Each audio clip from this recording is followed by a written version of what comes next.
No problem. All right, welcome, gentlemen, to the Anonymous Football Analysts and Fans Zoom meeting. I am recording this meeting for the purpose of posting this on YouTube. I'd just like to get both your consent to do so. Yeah, you've got my consent full. All right, gentlemen, so we're gathered here today briefly to discuss the world of football, more specifically this weekend of football that we just experienced. Obviously, some people are happy, some people are disappointed. And for the people that are watching from their laptops, from their smartphones, and from home, I'm joined in the Zoom chat by Cameroon, who is a football fan at heart, a very creative person indeed, and will be joining us and sharing with us some of his perspectives on teams like Manchester City and Kaiser Cheifs. Then you also have Sisanda, a die-hard Manchester City fan. And at this point, it feels very bleak for me as a Liverpool fan, but we'll try our best to make the playing fields balanced. And then you have myself, Mokhomutsi Sitete. I go by the name Mo, and I like to get people's perspective on the game. Gentlemen, how are you guys doing? All good. No, I'm doing well. Can't complain. All right, gentlemen, first things first, let's talk about that Liverpool game. Cameroon, I'll start with you. What do you think of that game? Okay, I'm just going to unpause the video. All right. Okay, there we go. Sorry. Okay, first of all, I'm a crazy football fan, but I used to play football in Warsaw, England, played in South Africa, and I've coached for about 16 years as well. And just to answer your question straight up in terms of what did I think about the Liverpool game, I thought it was pretty dismal in terms of starting off the season.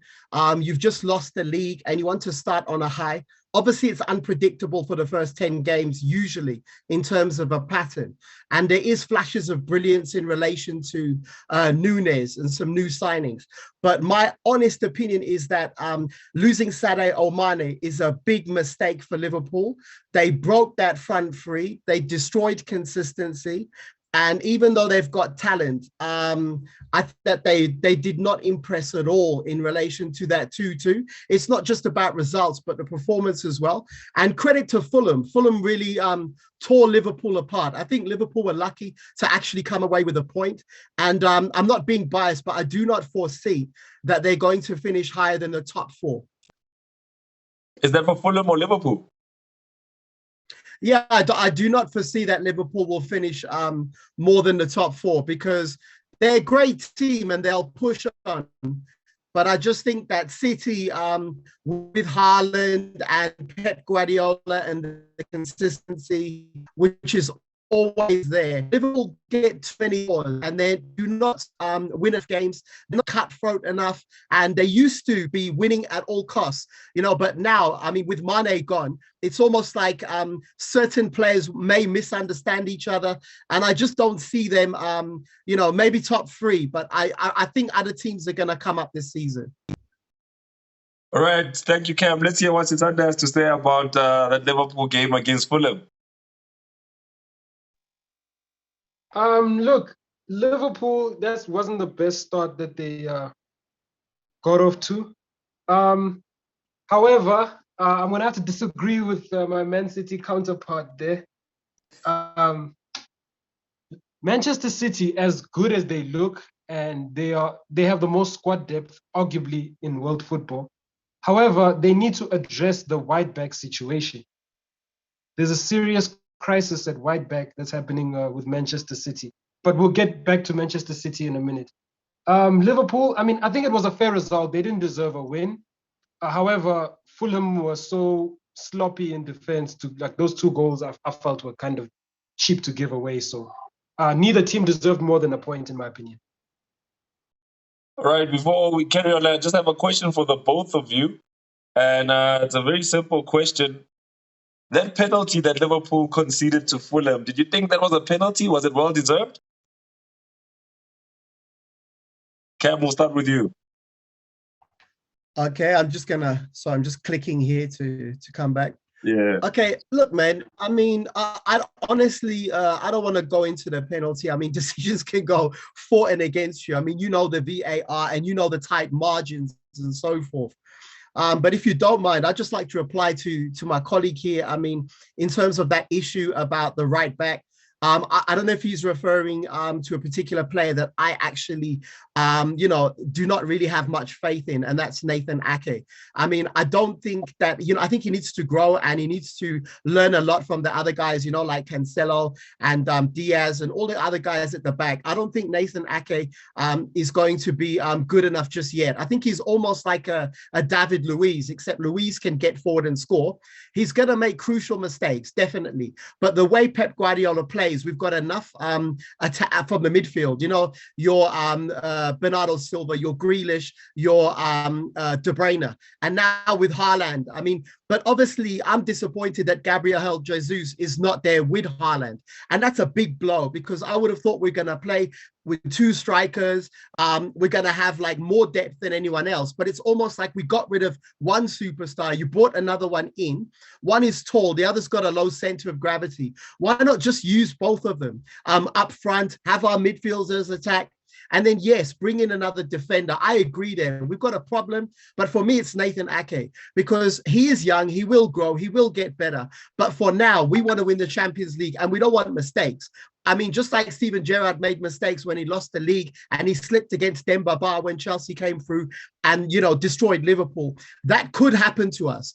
But the only positive thing I have is that we're very good going forward.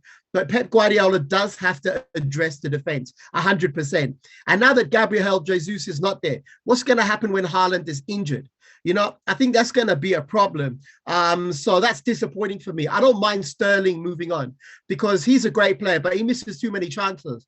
And now he's going to go to Chelsea and probably miss a lot more chances. In fact, you've got two players at Chelsea that miss chances. One player, his name is Werner. The second player is Sterling. So that's great for them. But in terms of the, for me, it could have gone either way, and there's always going to be mistakes and so forth. But it's football, isn't it? I mean, you've got to live with the referee's decision. All right, let me move on to the next topic at hand. We need to talk about that Manchester United game. For me, I honestly thought that Manchester United played a good game of football in another planet, maybe in another dimension. But what I saw on the pitch, no way. What I saw on the pitch this weekend was not impressive at all. So, gentlemen, starting with Sisanda this time around, what are your thoughts about Manchester United this weekend? I mean, I don't know, Mo. They said Ronaldo was the problem, and then they go on and concede two before he gets subbed on.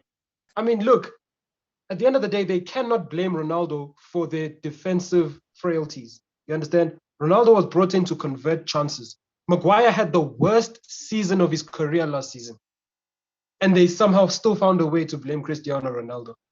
The issue with Man United is that it's I suppose it's a bit of growing pains because at least now they've got a manager who's got a clue on how to play football. Now it will be a case of getting rid of the dead wood and continuing with Ten Hag and just being patient. But it was a shocking game of football, and they need to integrate Ronaldo back into this team. Cam, your thoughts? Okay, I've got a lot of thoughts on this one, and I just want to big up my football group. I have a group, and you obviously in it. Yeah. So I'm gonna sort of like reinforce one of my colleagues' point of view, and his name is Tumelo. And I sort of agree there in terms of United. United are really dismal right now. A very, very poor team. They've got facilities. They've got great players. They've got financial backing, but they've got absolutely no team ethic. There's no passion. They're one of the worst teams to watch in world football right now. And with all the resources they have, it's absolutely shocking. And I'm happy being a City fan. And I've also, liked Chelsea a lot. So I'm very happy United are the way they are. No disrespect to United fans, but I really can't stand United. I'm not going to lie. In terms of Maguire, I think he should get the Ballon d'Or. Nah, I'm just joking. So what I would say is in terms of that whole United, the good sign for them was Eriksen. He was great in that midfield. Yes. He wasn't inhibited. Have you ever noticed how so many great players go to United? Alexis Sanchez, Paul Pogba, and then for some reason they don't perform. Sancho is not performing. I don't know why. He's a great player. It's like people go to Man United and they become worse players. There's one or two who can adapt there. Nobody must point fingers against Ronaldo. Ronaldo's amazing. He's carrying the team. You know, unlike Messi, you need to build the team around Ronaldo. Ronaldo knows what he's doing. With Messi, it's slightly different. Maybe leave him up front alone and let him express himself and have a team. But, you know, you can't blame Cristiano Ronaldo. He's like the bright spark in Man United. Man United, it's not even players. I think there's an issue with passion there. There's a lack of linking up. They can never, ever find the front men properly. The midfield is very, very poor. I don't know why, except for Eriksen. And the back line, I mean, Maguire does push forward nicely, but obviously we all know the mistakes he makes at the back. So United, for me, I don't even know, honestly, why people are loyal to United, because you know, the team keeps letting you down. I mean, it's almost the same as Kaiser Chiefs. Kaiser Chiefs, you know, they've been letting us down for a long time. I'm not a Chiefs fan. I'm a Pirates fan. But I will say that, you know, knowing a lot about Kaiser Chiefs, that they've been letting down the population for a long time. And I don't know if it's management or if it's the attitude you have when you play for the team. Because United, with all the resources they have, they should be doing a lot better. You know, in fact, the same with Kaiser Chiefs. These are big teams. And, you know, it's good to talk about them, but it is disappointing. You know, there's some great new players there. Well, maybe not brand new, but players that are stepping up there. But I'm not really optimistic there, because again, you know, your opening game, you've got a brand new coach. You want to win your first game. Or you want to draw. You do not want to lose your first game. And the gentleman has come in, and I don't know what he's faced with. I think there's something else going on there that we need to uncover. Whenever good players go to United, they're just not performing. What is it? You're looking at other teammates. You feel intimidated. You can't express yourself. Is there a company culture that tells you not to play football? Because Eriksen was the only one who was playing football. Rashford looks like he doesn't want to be there anymore, missing key chances. But you cannot go for Ronaldo. Ronaldo, you know, he's loyal. He's gone back there. He should be finishing Champions League in a team which is going to make him enjoy his last days of football. But he's so loyal to his club. He's actually gone back there, and he's fighting for his club. But Manchester United have got a lot of issues, definitely. I think, Cam, it's very important. Some of the points you made there are very, very, very important, because when you look at Manchester United right now, I was saying to someone else earlier on this week that Manchester used to be United. And, okay. What do you think, Sisanda? Okay, let's get Sianda's thoughts in there. Come again, sorry? Yeah, so what do you think about the United situation there, Sisanda? Yeah, no, I think you've covered all the points. I couldn't agree more. There seems to be an attitude problem, because the resources are there. You know, the players, like, there's no question about their talent. Sancho is a good player. A lot of these guys are good players, but the mentality is just off. It's almost like they don't want to be there. It's almost like they're treating it like a job. And yeah, I don't know. There's just so much that needs to change. I feel like the players who are uninspired need to be shown the door, and they need to bring in some players that buy into what Ten Hag is trying to do. Thank you for that point of view, Sisanda. I think you hit the nail on the coffin right there. Also, there is quite a big attitude problem at Manchester United, and they don't look like they're a team that is united behind the campaign for the season.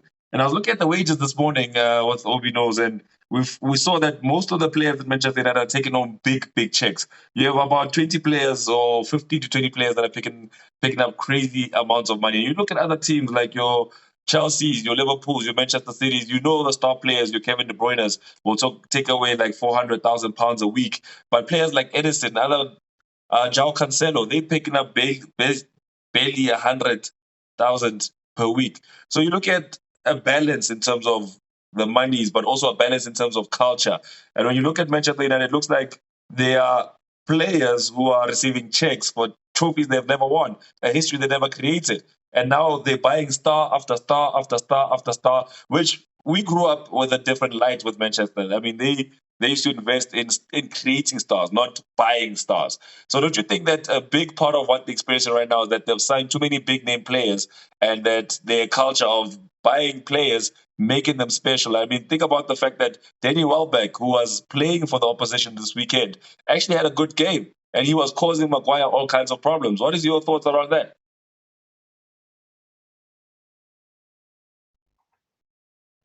I'd like to step in there on Brighton. I mean, with all respect to United, I mean, Brighton, why not concentrate on how great they are? I mean, it would have been good if Percy Tau could fit in. But in terms of Brighton, I mean, Solly March, as you said, Danny Welbeck, they've got quality players there. I think it's Lallana, isn't it? Wasn't he an ex-Liverpool player or something? Yes, They've got great players there. And Welbeck is an ex-United player, and he's still playing well. So, you know, Brighton is actually coming up and they're attacking and they're a good team. This is the Premier League. I mean, anybody can beat anybody. You know, also with United, I want to go further. I think there's a corporate governance problem. But again, I'm just giving an opinion as a fan. I don't have facts or anything like that. But I could say, you know, like from the top, if the management's not right and if they don't really believe, you know, in the team and spend enough time with the players and the fans, then how can you really integrate, you know, a culture of football? You take Roman Abramovich at Chelsea. He was a presence. You don't want to mess with him. You'll hire and fire at will. There was respect there. And people would play with passion. They know if they don't, they're not going to start the next game. I don't think it's like that at United. I think possibly the players might even be having so much power that they can't be managed, you know. But obviously, touching on what you said, and Danny Welbeck, absolutely phenomenal, absolutely phenomenal. Sisanda, let's get your thoughts about what we're just discussing now, which the main question is, what do you think, for you, for Sisanda specifically, what do you think Manchester United need to do differently going into the season if they're going to want to see success? Yeah, you know, Danny Welbeck, yeah, he looked amazing. You know, the truth of the matter as far as Man United is concerned is that they need to have an honest assessment of their squad. Scott McTominay is not a Manchester United player. He may love the club. He may even sleep in Man United pajamas. He is not a Man United quality footballer.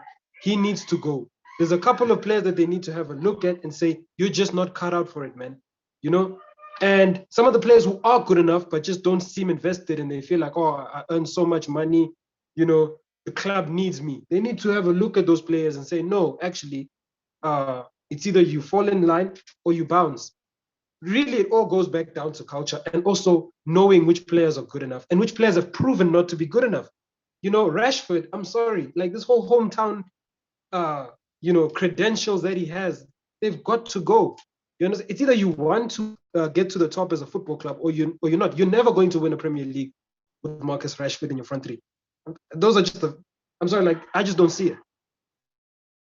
All right, before we move on to the next topic, I just want to get Cameron's thoughts on something real that Sisanda touched on, but I don't think Cameron got a chance to touch on either. I just want to ask Cam right now. You saw McTominay, you saw Fred in that midfield. And in the past, we've complained about that combination, that double pivot that Manchester United is playing. Right now, Manchester City are playing a single pivot with Rodri. Liverpool are playing a single pivot with Fabinho. I know it might be unfair to compare them right now, but why does Manchester United continue to play that double pivot in the midfield? That's very interesting. And the question is why? Because obviously with Fred, he's very unpredictable and he seems to play well when they're up against the cosh or they're under pressure. Then obviously Fred is going to step up his game and he has got some ability, but it's not consistent and it's not from the start. And that's an issue. But again, I'm not going to focus on the players. I think the management structure and the whole attitude of the club, you know, not the fans. There's nothing wrong with the fans. But in terms of the management and everything, and, you know, people who really, do they really put their heart and soul into that club? Because, you know, if they did, they would have been fighting a lot harder. I mean, let's be objective and be fair. There was a few chances where United could have pulled level, but that's where they don't have the clinical quality there. I mean, they do have Ronaldo, but like that's where now Haaland is starting to step up. You saw how clinical he is, you know, he's just perfectly clinical. Rashford is a great player when he's on form, but he looked like he wasn't quite with it because there were a few great chances that he just didn't seem to really, you know, like put his foot on it 100% and want to die for the club. But in terms of that midfield as well, there's an issue between connection, from the defensive midfield to the midfield to the strikers. There's something wrong in that midfield. Now, with Paul Pogba, he used to be able to carry United himself. And, he was putting some great passes in, but the front players couldn't link with Pogba enough for whatever reason. And I don't even understand why, because regardless of, it's just an opinion, but regardless of what people say, Pogba's a World Cup winner. That's a quality player. That guy can carry a team, when he wants to, So now they've got Eriksen, and Eriksen is great, and he's more direct. He's trying to link play from that midfield. But obviously, if Fred is not going to be consistent, and then people are going to get through and start scoring goals, that leaves United vulnerable because they don't have a spine. So it's like when they had that guy, he used to play for Chelsea, is it Matic at the back? When he was on form, he was almost unplayable, like Claude Mekalele, Mikal, defensive midfielders, Fernandinho. These type of players are legend, and that's what you need. You need one of those. And for me, Fred is not that. He's got potential to be that, but he's not that type of player. And also, it depends on how you want to play, at the back and at the defense. But with the amount of mistakes that Maguire makes, I don't understand why they don't tighten that up. And Pep is getting away with playing Ake. But there'll be a time when Ake might make some key mistakes, and we're all going to be upset and talking about, Ake. Maybe even in another Champions League final. Because for me, it's do or die now for City, for Pep. They have to win the Champions League this season. If they don't, then I don't think Pep Guardiola is going to stay at all. All right, very powerful words there when it comes to Manchester City and their manager. So let's wrap it up with just some quick fire questions. I just want you to give me a 10-second answer when it comes to these ones. Do you think that the signing of Erling Haaland to Man City is a hit or it's a miss, and why? We'll start with you, Kev. I think, okay, I'm just clicking here. Sorry, man. Yeah. I think the signing of Erling Haaland now, is absolutely amazing. I mean, now we've seen the best of him. He's a clinical finisher. He's got pace. Even though he's tall, he can run, just like Gabriel Jesus can. And he's linking well with all the guys. They're finding him. Even Gundogan is finding him. He's going to be lethal. You can see his quality, and he wants to do well. You saw even when he just scored the penalty, he was smiling. He was sitting down. It's a new experience for him. He's definitely a hit. There's do amazing. There's no way. All right, Sisanda, your thoughts? I agree with him 100%. Haaland will score goals. That I have no doubt about that. They'll find a way to, get him going. My only problem is that I hope that because City is a team that can score from the wings, even our midfielders can get you goals. So I just hope that in situations where they don't really need to try and feed Haaland, that they won't play with this whole thing of, we have to make sure we keep his confidence up. Only get the ball to Haaland when necessary. Don't, I hope City don't lose that edge of being able to score with more than just our strikers. I hope we can still keep that up, All right, the next question for you, Cameroon. Looking at Kaiser Cheifs' opening game of the season, do you think they're onto something, or do you think they need to rebuild? Or should we raise the red flags, or is Kaiser Cheifs onto something? Look, man, I mean, being a Pirates fan, but I can't really say anything bad about Chiefs, because I'm from the area and I know some of the players. But obviously, it's not really a nice start to the season, and chopping and changing. This player comes in, this player goes out, this manager goes, this manager comes back, this manager goes. I see him at the petrol station and then he's no longer coaching. Maybe he's still a little bit early, but I don't know what's wrong with Chiefs. I expect a lot more. Chiefs is the Manchester United in South Africa, and Pirates is the Manchester City, and to be allowing Sundowns to dominate this league, as a fan, it's disgraceful. We want the Downs to go down, So I think it's a little bit disappointing for Kaiser Cheifs, and I hope that they come back and they fight for top honors. Pirates got off to a good start, but again, just like Manchester United, losing the game, and Chiefs losing the game, it can be demoralizing psychologically to lose your first game. Having said that, the first 10, 15 games in a season can be unpredictable. Next thing you know, mid-table, Kaiser Cheifs is rising. Manchester United is now fighting for the title. We don't know enough yet, we really don't. But I think it was just extremely disappointing that Kaiser Cheifs, especially for the fans, that they can start like that, because the fans are now expecting a lot of Kaiser Cheifs and expecting Kaiser Cheifs to really bounce back in a very big way. I mean, come on, let's be objective. This is a team that could have won the league and just didn't, because I think they were winning, and then I don't know if they lost the game or they just drew, and then Sundowns took it. This is a team that was in the African Champions League against Al Ali or whatever, and we were expecting them to win. So this is a team that has the potential to be phenomenal. Let's be objective. Yeah. Chiefs could be phenomenal, right? I don't even believe I'm saying this, but they could. There's just a few things that they need to tamper with.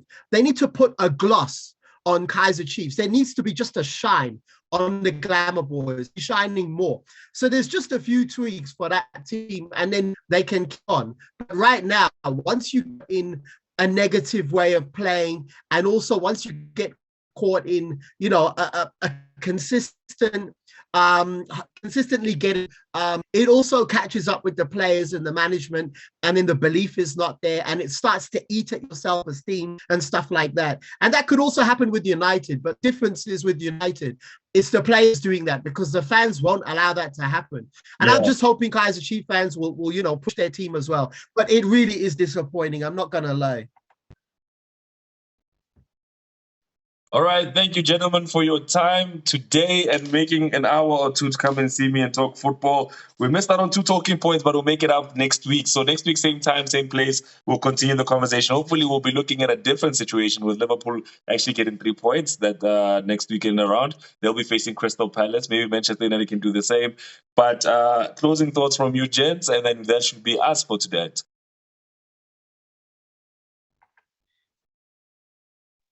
Okay, so no, go ahead, Sisanda. Go for it. I just wanted to touch on the whole Kaiser Chiefs thing. I don't know how you can be the Man United of South Africa when you don't even have a Champions League. You've never been champions of your continent. But that's neither here nor there. I just want to close this off by saying, Manchester United, they know what they need to do. It's just about are they willing to do it? And it just doesn't seem